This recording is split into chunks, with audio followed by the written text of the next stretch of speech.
खबर सच है कि बांग्लादेश जल रहा है? क्या हिंदुओं और उनके मंदिरों पर वाकई हमला हुआ है? क्या वहां अल्पसंख्यक समुदाय को निशाना बनाया जा रहा है या ये किसी राजनीतिक साजिश का हिस्सा है? अगर ये सब सच है तो भारत, जो खुद को विश्व का सबसे बड़ा लोकतंत्र कहता है और हिंदुओं का रक्षक है, क्यों चुप है? क्या इस चुप्पी के पीछे कूटनीतिक रिश्तों का दबाव है या भारत अपने पड़ोसी देश में हो रहे इन अमानवीय कृत्यों को जानबूझकर नज़रअंदाज कर रहा है? बांग्लादेश में जो आग जल रही है, क्या वो भारत के दरवाजे तक पहुंच सकती है? और सबसे बड़ा सवाल, क्या इस हिंसा के पीछे कोई राजनीतिक खेल या कट्टरपंथी एजेंडा है? आज हम इन सवालों के जवाब ढूंढने की कोशिश करेंगे। आपको ऐसी जानकारी देंगे जो आपको चौंका देगी और शायद आपको सोचने पर मजबूर कर देगी।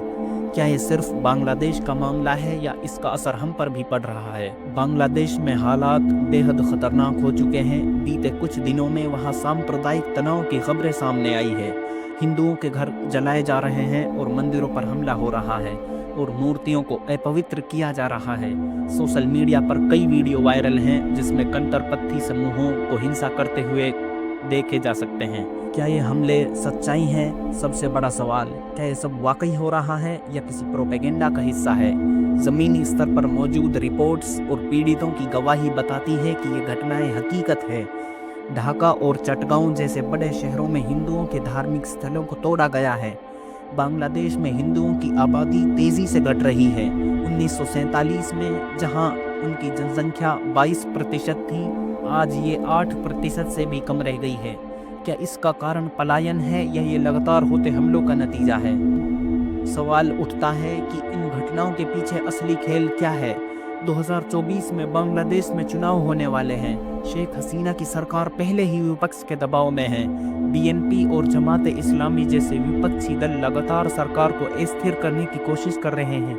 क्या ये हिंसा विपक्षी दलों की रणनीति है या सरकार की विफलता? राजनीतिक विश्लेषकों का मानना है कि इस हिंसा के जरिए कट्टरपंथी गुट एक खास संदेश देना चाहते हैं। उनका उद्देश्य न केवल हिंदुओं को डराना है बल्कि सरकार को कमजोर करना भी है।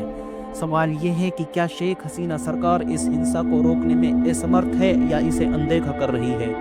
सबसे बड़ा और चौंकाने वाला सवाल है, भारत क्यों चुप है? भारत हमेशा हिंदुओं का संरक्षण होने का दावा करता है। जब पाकिस्तान में हिंदुओं पर अत्याचार होता है तब भारत आवाज़ उठाता है, लेकिन बांग्लादेश के मामले में ऐसा क्यों नहीं हो रहा? भारत और बांग्लादेश के रिश्ते पिछले कुछ सालों से बेहतर हुए हैं। भारत ने शेख हसीना सरकार को कई मुद्दों पर समर्थन दिया है।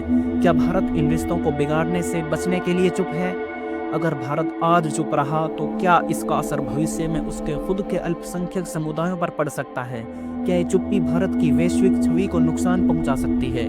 एक और हैरान करने वाली बात, क्या ये मुख्य धारा की मीडिया इन घटनाओं पर ज्यादा ध्यान क्यों नहीं दे रही? क्या ये खबरें दबाई जा रही है या इनका महत्व जानबूझकर कम किया जा रहा है? क्या ये सिर्फ एक बांग्लादेश का मामला है या इसके पीछे कोई बड़ी अंतर्राष्ट्रीय राजनीति का खेल चल रहा है? बांग्लादेश में जो आग जल रही है, क्या वो भारत तक पहुंच सकती है? इतिहास ने बार बार दिखाया है कि जब किसी देश में धार्मिक कट्टरता बढ़ती है तो उसका असर उसके पड़ोसियों पर भी पड़ता है। क्या भारत को अब सतर्क हो जाना चाहिए? अगर आज बांग्लादेश के हिंदुओं की आवाज़ को दबा दिया गया तो कल ये आग भारत तक पहुंच सकती है। तो दोस्तों, सवाल अब आपसे है, क्या आपको लगता है कि बांग्लादेश में हो रही इन घटनाओं पर भारत को कड़ी प्रतिक्रिया देनी चाहिए? क्या ये सिर्फ बांग्लादेश का मामला है या इसका असर भारत पर भी पड़ेगा? आपकी राय क्या है? कमेंट करके ज़रूर बताएं। इस वीडियो को ज़्यादा से ज़्यादा शेयर करें ताकि ये आवाज़ उन तक पहुँचे जो इस सच्चाई को छुपा सकते हैं। अगली बार फिर मिलेंगे एक और शॉकिंग और सच्चाई भरे वीडियो के साथ।